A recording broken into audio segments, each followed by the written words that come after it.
छः सात बार जमा कर चुकी हूँ 6-7 साल से, और अभी तक मुझे सुविधा नहीं मिली है। साइकिल के लिए भी बोल रही हूँ और दुकान वगैरह के लिए भी बोल रही हूँ। तस्वीर में मुख्यमंत्री भूपेश बघेल के सामने दिख रही महिला पूर्ण रूप से दिव्यांग और फेफड़ों की गंभीर बीमारी से ग्रसित है। महिला पिछले 6 सालों से बैटरी चलित ट्राइसिकल के लिए चक्कर काट रही है। वह एमसीबी कलेक्टर के जनदर्शन में भी पहुंची, लेकिन यहाँ भी उसे निराशा हाथ लगी। ऐसा लगता है कि प्रदेश के संवेदनशील मुख्यमंत्री को स्वयं दिव्यांग महिला की सुध लेनी पड़ेगी, क्योंकि जिले के अफसर मानवीय संवेदनाओं को पूरी तरह से भूल चुके हैं। पूरी तरह से दिव्यांग होने के व फेफड़ों की गंभीर बीमारी से ग्रसित होने की वजह से लकड़ी का सहारा लेकर चल रही मनेंद्रगढ़ में वार्ड क्रमांक 14 निवासी कोलकी मोहल्ला खेड़िया टाकीज के सामने रहने वाली 34 वर्षीय दिव्यांग महिला मीना यादव पिता धनीराम यादव पिछले 6 सालों से बैटरी चलित ट्राइसिकल के लिए अफसर के पास चक्कर काट रही है। उसे ट्राइसिकल इसलिए प्राप्त नहीं हो पा रही है क्योंकि उसके पास 70% का दिव्यांग प्रमाण पत्र नहीं है। अफसरों का कहना है कि बैटरी चलित ट्राइसिकल के लिए 80% दिव्यांग होना जरूरी है।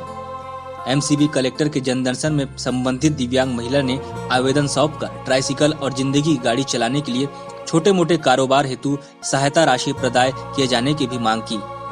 उसने कहा कि वह बचपन से दिव्यांग है, लकड़ी के सहारे किसी प्रकार चलती है। फेफड़े की गंभीर बीमारी से ग्रसित होने पर वो हमेशा बीमार रहती है। उसके पिता मजदूरी करते हैं, वही माँ दूसरों के घरों में चौका बर्तन कर रही है, जिससे किसी प्रकार उसका इलाज और घर का खर्चा चल रहा है। उसने कलेक्टर से मांग की यदि उसे बैटरी चालित ट्राइसिकल एवं दुकान के लिए सहायता मिल जाए तो वह कपड़े या मनिहारी आदि का काम कर अपना एवं अपने माता पिता का सहायता कर सकती है।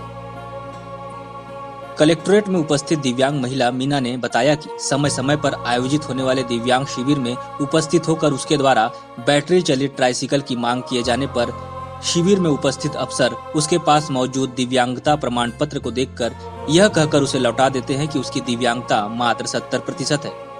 80% से अधिक दिव्यांग होने पर ही उसे बैटरी से चलने वाली ट्राइसिकल उपलब्ध कराई जाएगी। कलेक्टर जनदर्शन में भी दिव्यांग महिला को निराशा हाथ लगी।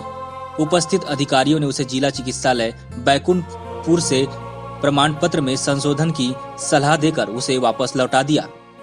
मनेंद्रगढ़ से न्यूज़ प्लस 21 के लिए अशफाक अहमद अन्नी की रिपोर्ट। बैटरी वाली साइकिल मुझे 6-7 साल से नहीं मिल रही है। प्रमाण पत्र भी 6-7 बार जमा कर चुकी हूँ 6-7 साल से, और अभी तक मुझे सुविधा नहीं मिली है। साइकिल के लिए भी बोल रही हूँ और दुकान वगैरह के लिए भी बोल रही हूँ, ताकि मैं अपना गुजर बसर कर सकूँ। और मेरे आगे पीछे कोई नहीं है, मेरे माता पिता हैं, मजदूरी करते हैं, और मेरा एक फेफड़ा नहीं है, ऑपरेशन हुआ है, उनका भी इलाज वगैरह चल रहा है। दवाई जैसे तैसे दवाई वगैरह का कर लेते हैं माता पिता, बर्तन चौका कर रहे हैं। आपसे निवेदन है कि मेरी विनती सुने और जो मेरी मजबूरी है उसे पूरा करें। दुकान और साइकिल की 6-7 साल से बोल रही हूँ, जमा कर कर के थक गई हूँ। पिछले हफ्ते आए थे, आवेदन दिए थे सर के पास, और फिर आई हूँ दूसरे हफ्ते में। है ऐसे में सर आपके द्वारा जो लाभ दिया गया है जितने भी दिव्यांगों को, उनकी क्या समीक्षा भी की जाती होगी समय समय पे? आपके द्वारा विभाग के द्वारा मॉनिटरिंग की जाती है, उनके पास जाने की व्यवस्था नहीं होती, आने की व्यवस्था नहीं होती। ऐसे जो 5 दिन सफर तय कर सुखदेव जैसे और भी दिव्यांग होंगे जो कलेक्ट्रेट या यहाँ तक नहीं पहुँच पाए हैं, उनके लिए सर क्या व्यवस्था करेंगे? जैसे अभी शिविर का पूर्व में भी आयोजन हुआ है ना, केल्हारी में और अपने सोनभद्र में, है ना, इसके पूर्व भी आयोजन हुआ है। हम शिविर के माध्यम से उनका परीक्षण करते हैं और जिनको जो आवश्यकता होती है उसके हिसाब से हम उपकरण उपलब्ध कराते हैं। सर एक जो डाटा है